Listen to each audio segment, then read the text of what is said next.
Hello mga kadiay, magandang adlaw sa tanan. Ayan, natanggal na nato ang ang isa ka camshaft niya. So karon ato ni siyang i-timing ning atong scissor gear mga kadiay para mutunong na gyud ang iyang timing mark, no? So karon ato ni siyang butangan ni siya og ligwato na to ni siya. Pag magligwat na to mga kadiay nga mudagan siya dadapita muligay sa isa ka ngipon, butangan dai na to siya sa bolt, no? So kanang bolt dili na siya mulaos sa pikas kung dili siya matunong, no?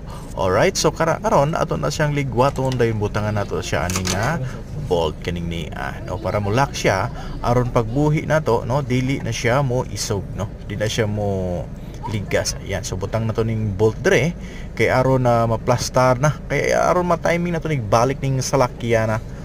Alright, so karon atong gibutang dire dayon na doon atong ligwato ni siya o tanawa ang yang gear galigis ga kuan gyud no, agi siya tension nga muligas gyud siya. Kung dili gyud ka kabaluan ni mga kadiay, wa gyud no, buslot ang bulsa gyud sa atong customer ani.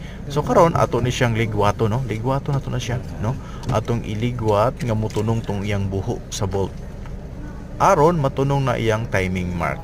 Okay, so inana ra no, tanawa muligas gid siya mga kadiay. Ayan, so natunong na siya, ato siyang ilak mga kadiay kay aron dili na mudagan ano. Pagbutang na to sa isa ka camshaft sa X house, tunong na siya sa iyang timing mark. Alright, so inana ra mga kadiay. Okay. Ang lapas